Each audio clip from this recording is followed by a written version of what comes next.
A big hello to my YouTube family. Welcome to Diva Classes. This is Divya Vadvani, your commerce teacher. Today we'll be studying about sources of finance for a joint stock company part 2, in which first part we have already done, in which we had studied about equity shares, preference shares, retained earnings, bonus shares, right to shares. So now we'll be doing the second part of it, जिसमें हम लोग debentures के बारे में पढ़ेंगे, loans के बारे में पढ़ेंगे and a few sources of short term finance हम लोग पढ़ेंगे। ओके, तो व्हाट आर डिबेंचर्स? डिबेंचर्स क्या होते हैं? जो कंपनी होती है उसके ऊपर एक फिक्स्ड ओब्लिगेशन होता है कि whether the company is having profit और नॉट, उसको इन्वेस्टर्स को जो है वो इंटरेस्ट देना ही है।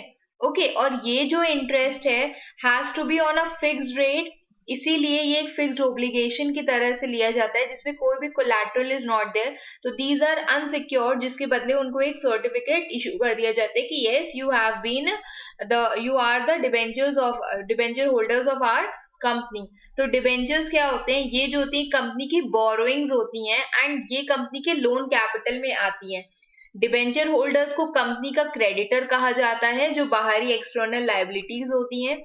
ये एक डॉक्यूमेंट होती है या एक सर्टिफिकेट होता है that is issued as a proof of money lent by the holder. This is an acknowledgement of debt, कि कंपनी जो है वो एक्नॉलेज कर रही है कि ये डेट जो है it has to be repaid, the specified sum has to be repaid with interest on और बिफोर द प्रिस्क्राइब्ड डेट, की भले ही हम लोग उसको इंटरेस्ट के साथ पे करें या इंटरेस्ट हम पहले पे कर दे रहे हैं, और the money has to be, the main principal amount has to be paid later. तो ये एक सर्टिफिकेट है that is issued under its common seal, company के अपने स्टैम्प के अंडर वो चीज जाती है and it is a debt that is with और without a charge on company's assets. मतलब कि हो सकता है कि कंपनी के एसेट्स पे उसका चार्ज हो, कि इन केस नहीं, अगर कंपनी जो है वो उनके डिबेंचर्स को रीपे कर पाई तो कंपनी की जो प्रॉपर्टी है वो ले ली जाएगी, उनसे रख ली जाएगी या फिर नहीं रख ली जाएगी। तो this is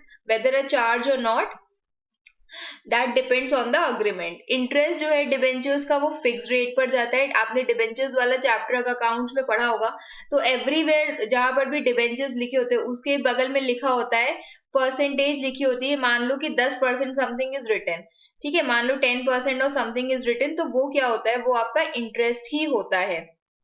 then next point says कि डिबेंचर्स जो हैं they carry no voting rights but generally involve a charge on the company's assets, कि in case जो कंपनी है वो इनके जो डेट्स हैं उनको नहीं पे ऑफ कर पाती है तो कंपनी के assets will be taken over at the time of liquidation. Okay, फिर एक चार्ट है जिसमें बताया गया है कि इसके जो फीचर्स होते हैं वो क्या होते हैं। तो यहाँ पर लिखा हुआ है कि बोरोड फंड्स होते हैं, फिक्स रेट ऑफ इंटरेस्ट होता है, कंपल्सरी पेमेंट होता है, whether you are earning profit और नॉट यू हैव टू पे।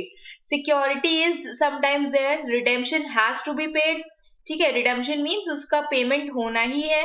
वोटिंग राइट्स उनको नहीं मिलते हैं। अपॉइंटमेंट ऑफ ट्रस्टी, जो कि कंपनी में जो एसेट्स होते हैं या कंपनी में जो वो फाइनेंस होता है उनको मैनेज करने के लिए वहां पर अपॉइंट किया जाता है एंड कन्वर्टेबिलिटी का ऑप्शन हो सकता है वहां पर। देन कम्स डिबेंचर्स, जो है वो बोरोड फंड्स को रिप्रेजेंट करते हैं। अब आते हैं कुछ काइंड्स ऑफ डिबेंचर्स, जिसमें registered, bearer, secured, unsecured, redeemable, irredeemable and convertible and non convertible है। तो सबसे पहले हम लोग आते हैं नेकेड और मॉर्गेज डिबेंचर्स पर। नेकेड डिबेंचर्स को हम लोग सिक्योर्ड भी बोल सकते हैं। ये जो होते हैं ये these are not secured debentures and these are secured debentures. Naked or simple debentures are not secured as the property, no property is pledged or mortgage on their issue. अगर हम आपको एज अ कंपनी, अगर हम आपको पैसा दे रहे हैं तो हम उसके बदले कोई भी सिक्योरिटी या कुछ भी ऐसा नहीं ले रहे, इसलिए वो नेकेड या सिंपल डिबेंचर्स होते हैं। वो एक मेयर प्रॉमिस होता है पे करने का, एंड इन केस डिफॉल्ट होता है तो डिबेंचर होल्डर्स जो है वो कंपनी को स्यू कर सकता है अपनी मनी को रिकवर करने के लिए, पर वो कोई भी जो एसेट है उसको नहीं उठा करके बेच सकता।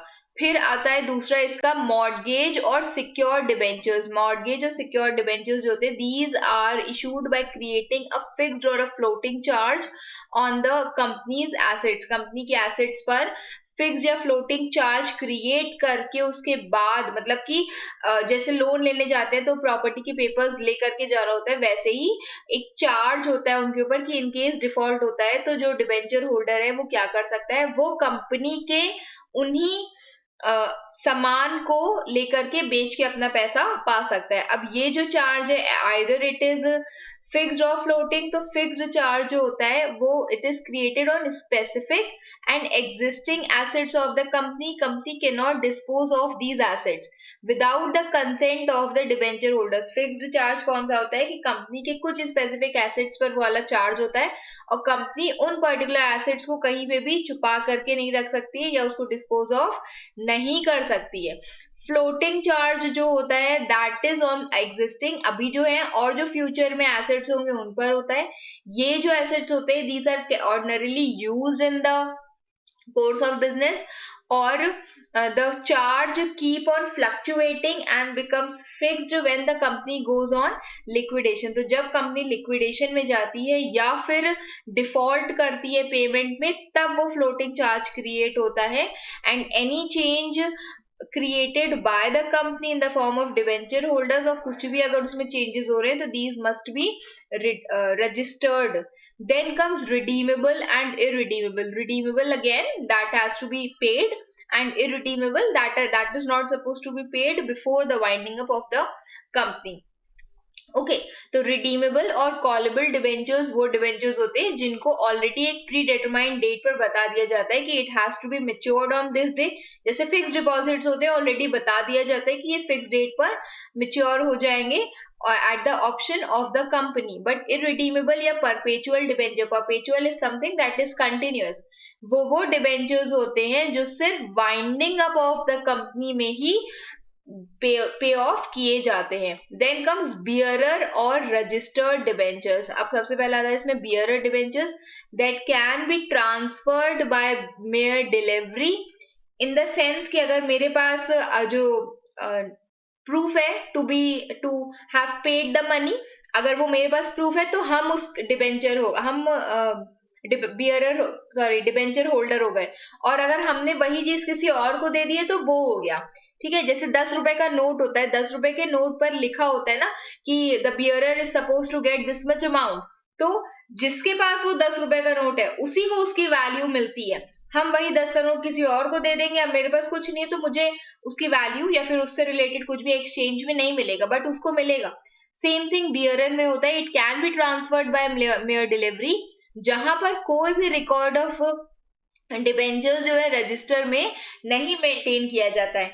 Interest is paid on the production of coupons attached to such debentures, कि जब आप वो डिबेंचर्स के साथ जो कूपन होता है वो आप दिखाओगे तो आपको उसका इंटरेस्ट मिल जाएगा। और कोई भी लीगल फॉर्मेलिटीज इसके ट्रांसफर के लिए या कोई नोटिस या इंटीमेशन जरूरी नहीं होता है। बट रजिस्टर्ड डिबेंचर्स वो डिबेंचर्स होते हैं जो कंपनी के रजिस्टर्स में रिकॉर्डेड होते हैं। इंटरेस्ट सिर्फ रजिस्टर होल्डर को ही मिलेगा। Such debentures can be transferred only by the transfer deed, कि जब हम एक ट्रांसफर डीड बनाएंगे, पूरा अग्रीमेंट बनाएंगे, उसके बाद ही हम उसको ट्रांसफर कर सकते हैं, सिर्फ डिलीवरी से वो चीज नहीं होगी।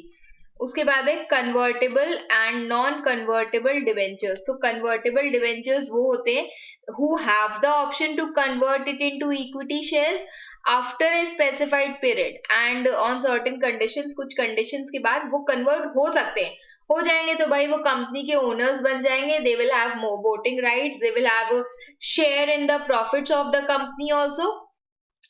तो ये उनके लिए एक इंसेंटिव के जैसे होता है, जो in the who can in course of time participate in profits and the management of the company, मतलब ये उनका बेनिफिट होता है जो इक्विटी शेयर्स में जा सकते हैं। और नॉन कन्वर्टेबल डिबेंचर्स वो होते हैं who do not carry any such right to be converted into equity shares, वो अगर डिबेंचर हैं तो वो डिबेंचर ही रहेंगे। Then comes advantages of debentures. Advantages of debentures ये कहते हैं, सबसे पहले benefit of tax shield on interest payment, कि ये जो है ये कंपनी के लिए कि कंपनी शो कर रही है कि हमारे प्रॉफिट में से ये डिडक्शन है, तो वो डिडक्शन जब वो अपना टैक्स बनाती है कि कितना उनको पे ऑफ करना है, उसमें उनको इसका बेनिफिट मिल जाता है। It is a cheaper source, ये चीपर लिखा हुआ है, सोर्स ऑफ फाइनेंस होता है, क्योंकि अगर इक्विटी शेयर्स की बात की जाए तो जितना ज्यादा प्रॉफिट है हमको उसका हिस्सा मिलता है, बट यहाँ पर एक फिक्स्ड रेट है, फिक्स्ड अमाउंट है जो उनके डिबेंचर्स है उन्हीं के अकॉर्डिंग, तो वो कंपैरेटिवली चीपर कंसिडर किया जाता है। There is no dilution of control. मेरा जो कंट्रोल है, अगर कंपनी के जो शेयर होल्डर्स हैं वो 10 हैं और 10 के 10 उसको मैनेज कर रहे हैं, तो किसी बाहरी इंसान का या कोई डिबेंचर होल्डर आकर के उसको मैनेज नहीं करेगा। डिबेंचर्स का कोई भी रोल नहीं होता है कंपनी के कंट्रोल में या फिर शेयर ऑफ प्रॉफिट में। यही चीज यहाँ पर बोल, there is no dilution of control. Company का जो कंट्रोल है वो डिस्ट्रीब्यूट नहीं हो रहा है 4 लोगों में। Then comes benefit of financial leverage.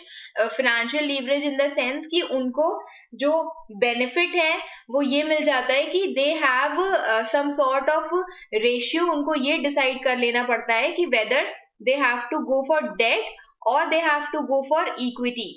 ठीक है, this is the formula of financial leverage कि उनको कंपनी में अगर दे गो फॉर डेट तो ये कंसिडर किया जाता है कि कंपनी के जितने भी एसेट्स हैं उनका 1% या लेस देन 1 जो है वो ही इसको माना जाएगा कि जितनी इक्विटी है उससे हम डेट को थोड़ा सा कम ही रखें, क्योंकि ये भी एक फिक्स्ड चार्ज के तौर पर क्रिएट किया जाता है। तो यही जो कॉम्बिनेशन होता है दोनों का, this is financial leverage. Then comes disciplinary effect. Disciplinary effect आपको ये बताएगा कि कंपनी में डिसिप्लिन, भाई अगर डिसिप्लिन नहीं मेंटेन करेंगे तो obviously they will get punishment. तो अगर they have a financial obligation, company के ऊपर एक फाइनेंशियल ओब्लिगेशन है कि वो डिबेंचर्स को फिक्स्ड रेट पर इंटरेस्ट देगी। अगर वो नहीं देगी तो they will be punished in the sense कि उनके ऊपर केस हो सकता है। तो ये डिसिप्लिनरी इफेक्ट यहाँ पर होता है। इशुएंस कॉस्ट यहाँ पर लो होती है, फिक्स्ड इंस्टॉलमेंट्स में पेमेंट किया जाता है। कोई हार्म नहीं है इन कम्युनिकेटिंग क्रिटिकल बिजनेस सीक्रेट्स, क्योंकि उनको क्या ही करना है कंपनी के इंटीरियर जो भी मैनेजमेंट है उनसे लेकर के।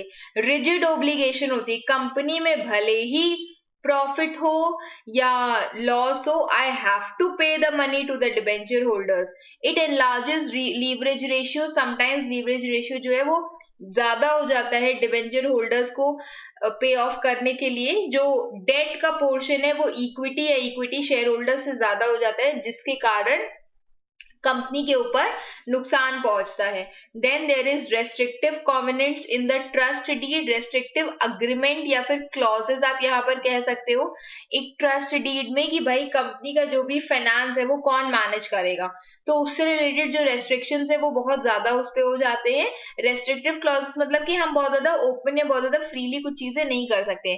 Then it is bad for low inflationary conditions. Low inflationary conditions का क्या मतलब है, जब आपका जो प्राइस है, कंपनी का प्राइस नहीं, जब आपका जो मान लो कमोडिटी या कुछ भी सामान है उसका जो प्राइस है वो कम जा रहा है। हाई इन्फ्लेशनरी मतलब प्राइस राइज हो रहा है, और लो इन्फ्लेशनरी में प्राइस फॉल नहीं हो रहा है, इन द सेंस कि प्राइस राइज जो है वो बहुत धीमे से बढ़ रहा है। जब ऑब्वियसली प्राइस राइज बहुत धीमे से बढ़ेगा तो कंपनी में जो प्रोडक्शन है वो भी बहुत ज्यादा ही स्लो स्लो चलेगा। ठीक, प्रोडक्शन स्लो चलेगा तो प्रॉफिट भी स्लो चलेगा। जब प्रॉफिट स्लो चल रहा है तो ऑब्वियसली कंपनी की अर्निंग्स अफेक्ट हो रही है, और उस टाइम पर कंपनी को जो पेमेंट करना है डिबेंचर्स को वो बहुत ज्यादा नुकसान में जा रहा है।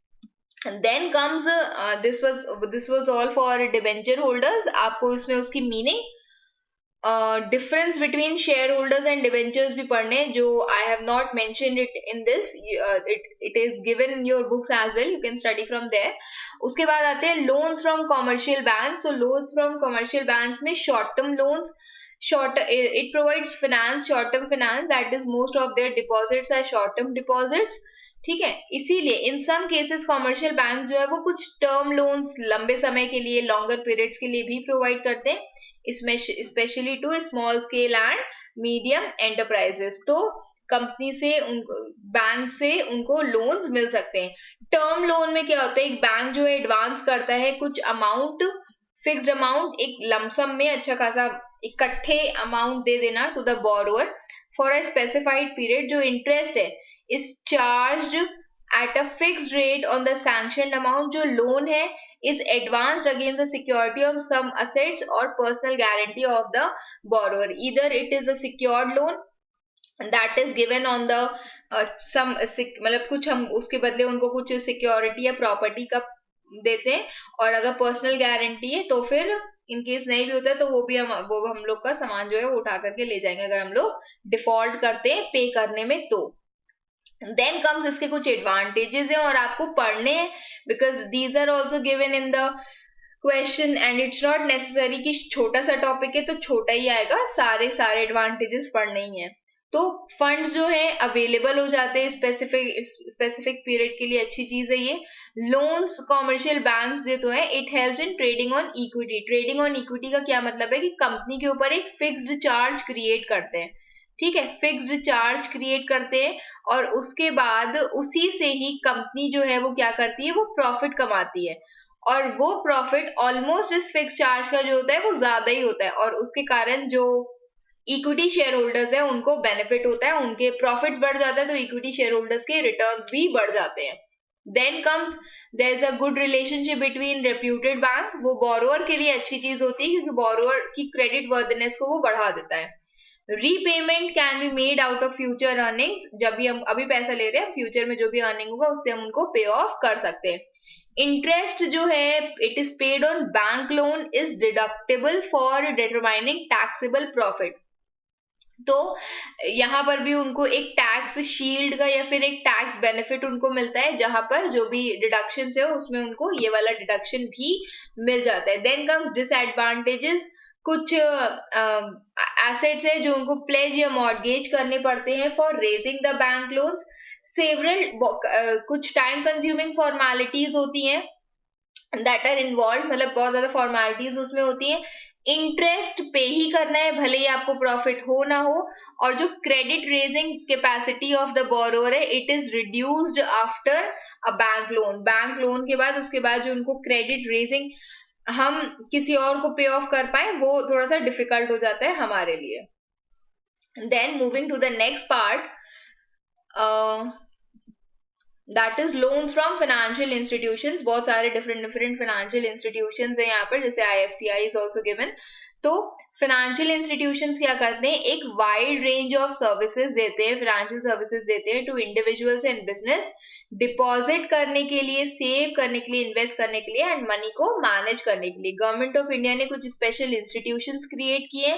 ये जो इंस्टीट्यूशंस हैं या इनको हम डेवलपमेंट बैंक्स भी बोल सकते हैं, ये एक बहुत ज्यादा मेजर सोर्स है फाइनेंस का for flotation of new concerns, नई कंसर्न्स, ताकि वहां पर सरवाइव कर सके, और जो ओल्ड कंसर्न्स हैं वो एग्जिस्ट, वो मॉडर्नाइजेशन उसमें हो सके। तो वो फिनेंस प्रोवाइड करते हैं in the form of both equity and debt. ये जो इंस्टीट्यूशंस होते हैं वो सिर्फ फाइनेंशियल इंस्टीट्यूशंस नहीं होते, वो प्रमोशनल, टेक्निकल, मैनेजरियल सर्विसेज भी आपको प्रोवाइड करेंगे।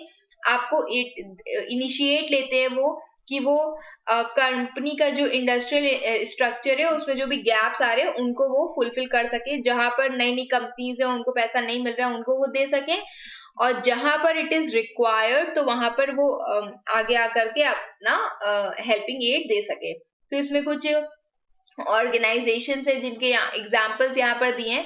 You can study any 4 of them, but ये है कि जितने भी आप पढ़ोगे उनके फुल फॉर्म्स आपको आने चाहिए सही से, ठीक है। फिर उसके बाद आता है LIC, general insurance corporation, SFC, state financial corporation, NIDC है national industrial development corporation, NSIC is a national small industries corporation, and UTI, unit trust of India, तो ये भी हेल्प करता है in providing finance. Now there are a few advantages to it कि ये वाले जो होते हैं इंस्टीट्यूशन ये कैसे हेल्प करते हैं, मतलब क्या बेनिफिट्स होते हैं उनके।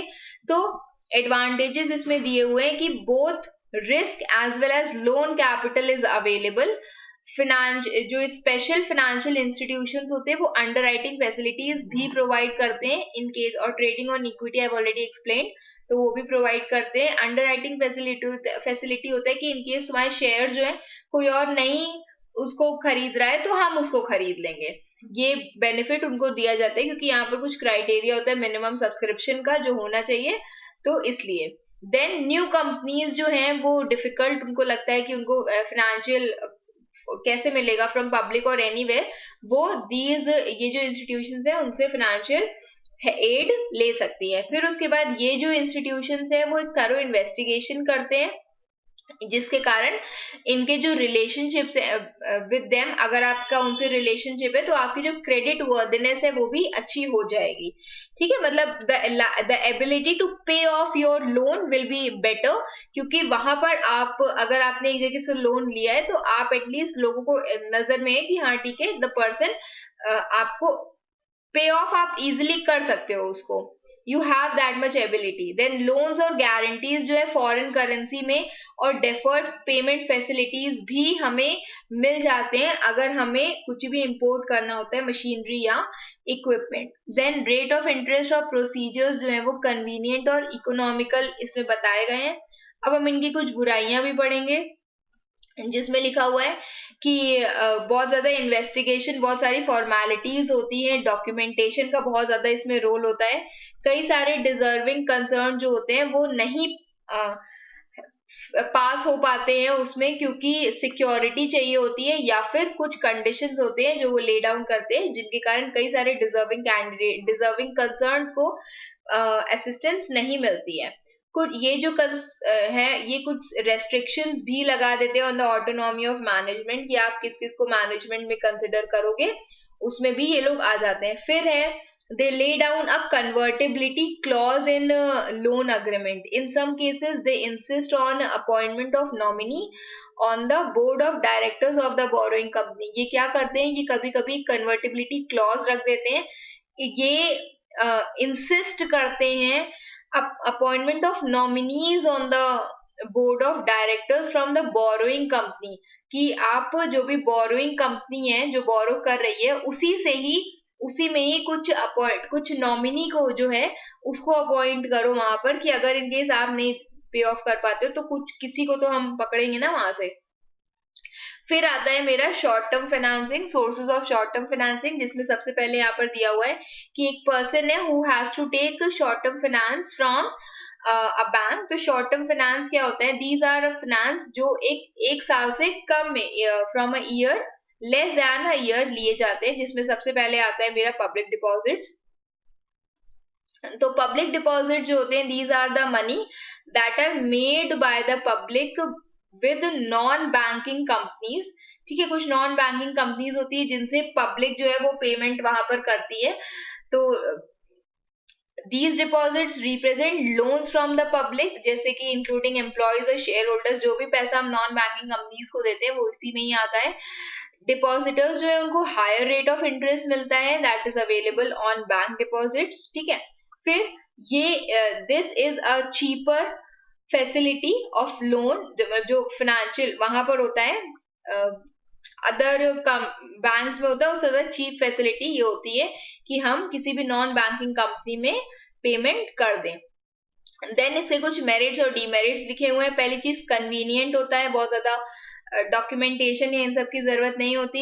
इकोनॉमी होती है, हमें कॉस्टिंग उनको नहीं आती सब ज्यादा, क्योंकि उनको जो पे ऑफ करना पड़ता है वो इतना ज्यादा नहीं होता है। फिर चार्ज ऑन एसेट्स नहीं होता है इसमें, देयर इज फ्लेक्सिबिलिटी, चेंजेस उसमें हो सकते हैं। There is again trading on equity, okay, कि आप कुछ फिक्स्ड मनी ले करके उसके बाद उनको प्रॉफिट आसानी से दे सकते हो। Then comes these are uncertain, definitely कुछ ऐसी भी कंपनीज है, अभी सहारा पता नहीं कौन सी कंपनी थी, पहले की कोई कंपनी थी, तो इट वाज क्लोज्ड एंड उसके कारण काफी सारे लोगों का जो पेमेंट है वो वहीं पर ही रुक गया था।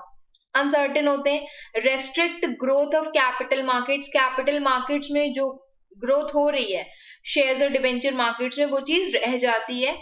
न्यू फर्म्स के लिए नहीं होता है, स्पेकुलेशन इन प्राइसेस होता है, and there is limited appeal, ये बहुत ज्यादा पॉपुलर नहीं होता है। They have wider contact but limited appeal, सब एक ही जैसा उल्टा पुल्टा दिया रहता है इसमें। फिर उसके बाद है कॉमर्शियल बैंक्स या फिर बैंक क्रेडिट जो हम लोग लेते हैं, तो इसके भी 4 हिस्से दिए हुए हैं, term loans, cash credit, overdraft और डिस्काउंटिंग ऑफ बिल्स। तो सबसे पहले दिया हुआ है लोन्स एंड एडवांसेस, जिसमें एक सेपरेट लोन अकाउंट क्रिएट कर दिया जाता है। अब ये शॉर्ट टर्म लोन्स है, ठीक है, ये वो लॉन्ग टर्म वाले नहीं है। तो सबसे पहले इसमें दिया हुआ है कि loan is a direct advance that is made in lump sum, इकट्ठे कर दिया जाता है और उसी के जो भी पर्सन हमसे सामान लेने या लोन लेने आया है, जो भी कंपनी आई है, उसके हम उसका नाम पर हम एक सेपरेट अकाउंट बना देते हैं, और that the borrower withdraws the full amount in cash immediately and undertakes to repay it once or more installments. मतलब वो जो है वो पूरा कैश एक ही साथ विड्रॉ कर सकता है, और उसके बाद वो उसी को एक एक करके या फिर इंस्टॉलमेंट्स में पे ऑफ कर सकता है. बोरोअर को इंटरेस्ट जो पे करना होता है वो होल अमाउंट पे करना होता है. It is important. From the date of sanction, loan जो है वो सिक्योर्ड या अनसिक्योर्ड हो सकते हैं.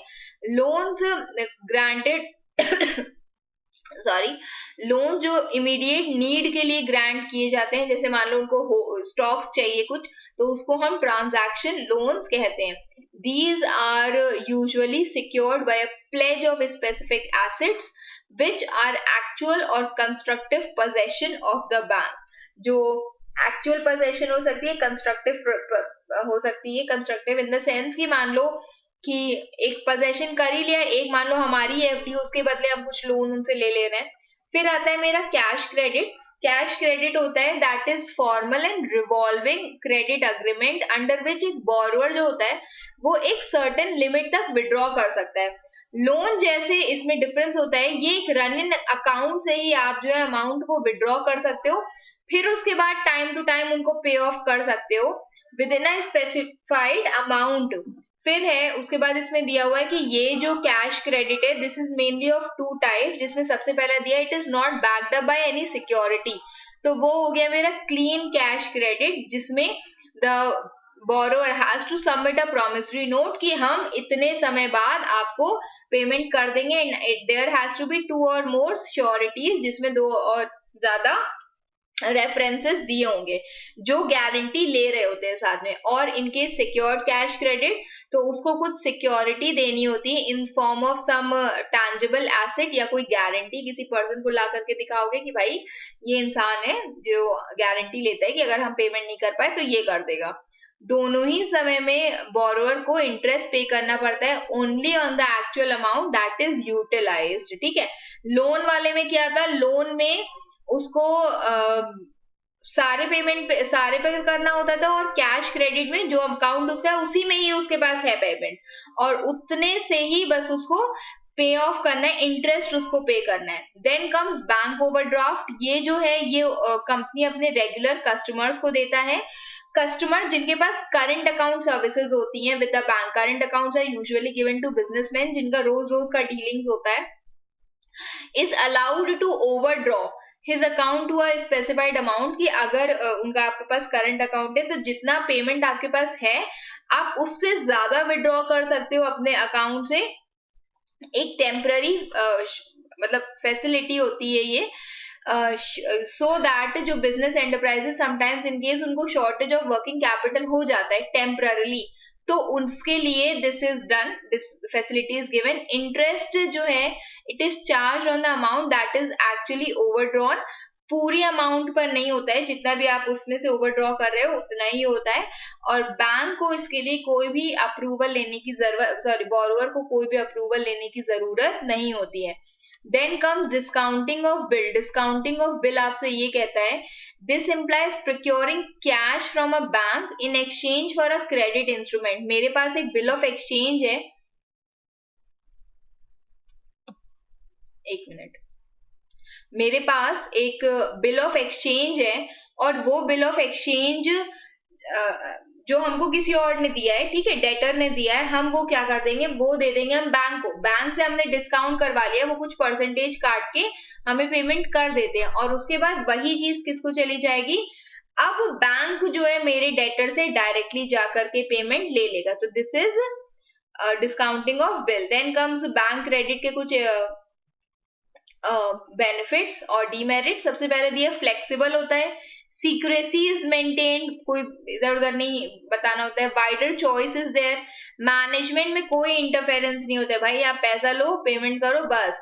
इजी रीपेमेंट्स हो जाते हैं, but there is a charge on asset, हमें सिक्योरिटी देनी पड़ती है, लीगल फॉर्मेलिटीज होती है. रेट ऑफ इंटरेस्ट बैंक के थोड़े से हाई होते हैं और शॉर्ट पीरियड के लिए होता है. Okay, then comes trade credit. अब ट्रेड क्रेडिट क्या होता है कि कभी भी एक बायर होता है, वो अपने जो भी सेलर होता है उससे सामान लेता है। उधार पे सामान लेना है सिंपली ट्रेड क्रेडिट, जहां पर जो बायर है वो सामान तो खरीद ले रहा है but he is not paying money upfront. वो क्या कर रहा है, वो अब ये हो गया इसका डेटर, और इसी डेटर का ये मान लो ये कस्टमर है और यही इसका क्रेडिटर हो गया। तो कंपनी, अगर सपोज करो कि ये जो है ये कंपनी है, दिस इज अ कंपनी, तो यही कंपनी में यहाँ पर this is the creditor, okay, और ये मेरा ट्रेड क्रेडिट इसी को हो गया। और इन केस ये जो क्रेडिटर ये जो है, अगर ये एक बिल इसने ड्रॉ किया, सेलर ने बिल ड्रॉ किया, इसने एक्सेप्ट कर लिया, तो यही जो डेटर है ये क्या बन जाता है, बिल ऑफ एक्सचेंज बन जाता है। और ड्यू जो भी मनी है वो एक समय बाद पे ऑफ कर दिया जाता है, जिसको हम मर्केंटाइल क्रेडिट भी बोलते हैं। It is a credit that is extended by sellers to buyers at all levels of production and distribution process down to the retailer, कि हम समय समय पर आपको उधार पर सामान दे देंगे और you can give it to me later। इसमें ये कंज्यूमर क्रेडिट या इंस्टॉलमेंट क्रेडिट इसमें नहीं होता है, ये सिर्फ ट्रांसफर ऑफ गुड्स है, ये अनसिक्योर्ड होता है। ये जो पे ऑफ होता है ये यूजुअली 15 दिन से 3 महीने तक का होता है। द बाइंग फर्म जो होती है वो सामान ले लेती है विदाउट पेइंग इमीडिएटली, और वो बायर की पार शो करता है कि whether he is able to pay off quickly और नॉट। ये थोड़ा सा सिंपल मेथड और कन्वीनियंट होता है। अगर हमारे पास शॉर्ट टर्म फाइनेंस नहीं है या अभी मेरे पास पैसे नहीं है तो हम आपको पेमेंट बाद में कर सकते हैं। फॉर्मेलिटीज नहीं इन्वॉल्व होती हैं, जो जिनकी रेप्यूटेड जो फर्म्स होती हैं उनको ये सब चीजें बहुत ही आसानी से मिल जाती हैं। अगर आपने अच्छा रिलेशन बना करके रखा है क्रेडिटर से तो आपको मिल जाएगा। इंटरेस्ट का कोई उसमें ज्यादा नाटक नहीं होता है, सिक्योरिटी नहीं होती है, फ्लेक्सिबल सोर्स होता है, चार्ज अगेंस्ट द एसेट नहीं है इसमें, it is more economical, okay. But disadvantages उसमें क्या होते हैं कि price charge by credit sales जो होती है वो थोड़ी सी ज्यादा होती है। हो सकता है कि सप्लायर को बैड डेट्स हो सकता है कि जो बायर है वो पे ऑफ ना कर पाए, और cost of administering credit accounts भी इसमें हो सकता है उसको लार्जर। अब क्रेडिटर को ज्यादा वर्किंग कैपिटल चाहिए होता है क्योंकि बायर जो है हमें समय पर पैसा दे ही नहीं रहा है। Then comes instalment credit, whatever सामान यू टेक ऑन इंस्टॉलमेंट, चाहे वो मशीनरी हो, इक्विपमेंट्स हो या अदर ड्यूरेबल गुड्स हो, उनको अगर हम इंस्टॉलमेंट में देते हैं तो ये मेरा इंस्टॉलमेंट क्रेडिट कहलाता है।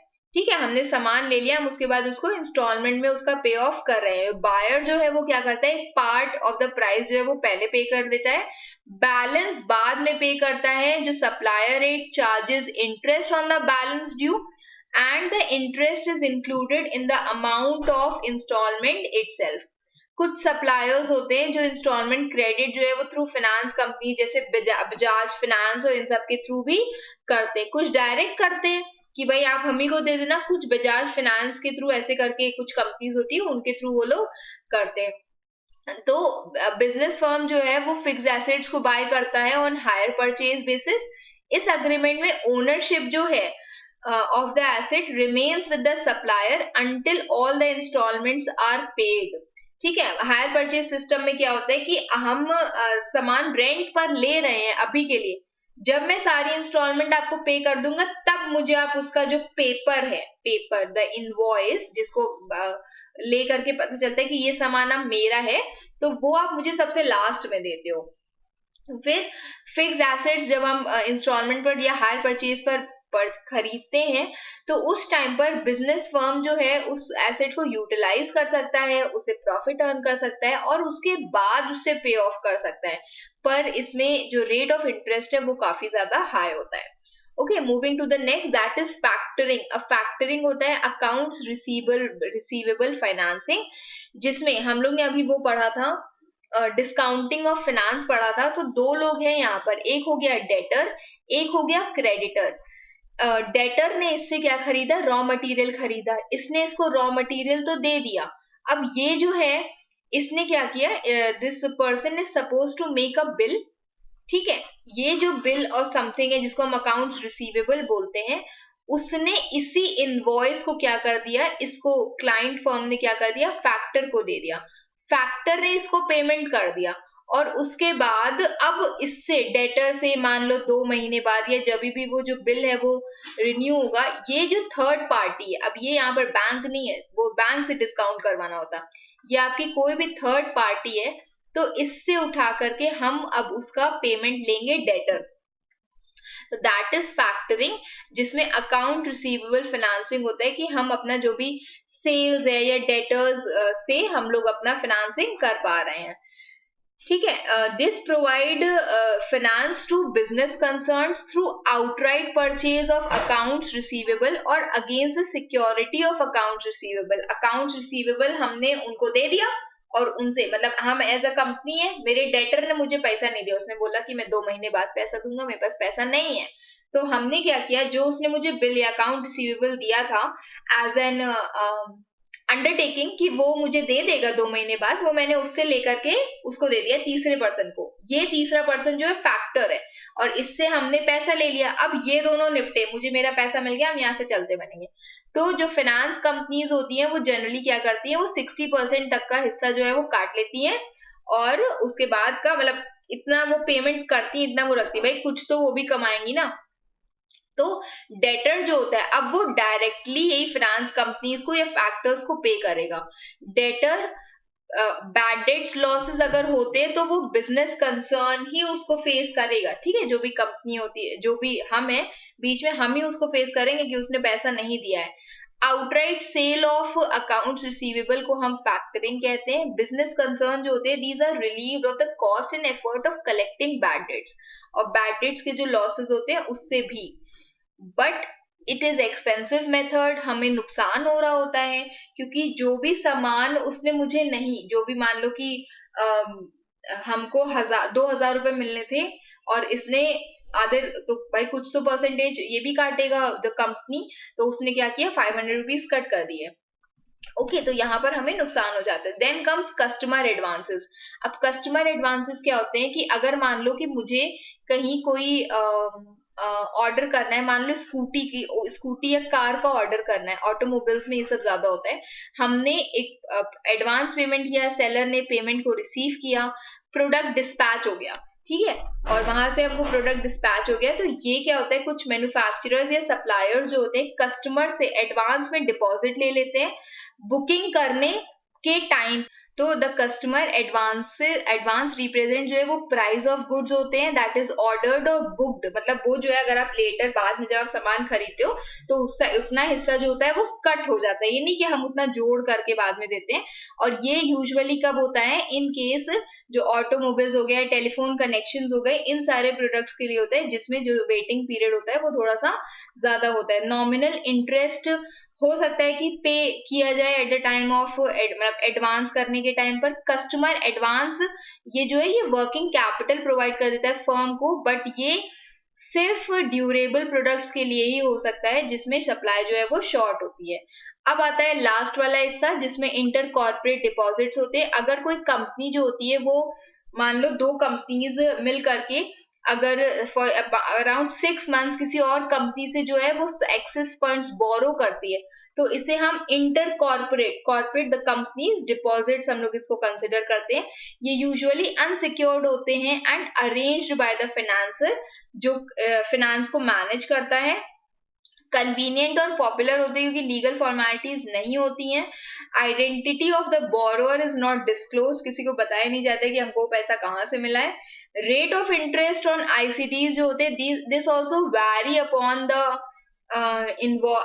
The amount involve and the time period. में रेट ऑफ इंटरेस्ट जो होता है इट डिपेंड्स कि कितना पैसा है और कितने समय के लिए हमने वो लिया हुआ है एडवांस। और उसके बाद interest is payable on ICDs is usually lower than that of payable on loans. जो इंटरेस्ट हम आईसीडीज इंटर कॉर्पोरेट डिपॉजिट पे करते हैं वो कंपेरेटिवली कम होता है एज कम्पेयर टू जो लोन में हम लोग पे कर रहे होते हैं। ओके, उसके बाद नेक्स्ट इज जो वर्किंग कैपिटल होती है, इट इज जो एंटायर वर्किंग होती है it is based on personal connections, lender और बोरोअर के बीच में कितना अच्छा कनेक्शन है उसमें डिपेंड करता है। और these are available to reputed companies, और ये जो है ये रेप्यूटेड कंपनीज पे ही बेस्ड होती है, मतलब इन द सेंस कि this is only for the वो कंपनीज जिनकी जो रेप्यूटेशन है वो अच्छी है और एक दूसरे से बनती भी बहुत है, सिर्फ उन्हीं के लिए ये वाला ऑप्शन होता है. Okay, so I hope you all have understood this much. If there is something you have not understood, you can mention it in the comment box. Keep preparing for your exams. Best wishes. Thank you.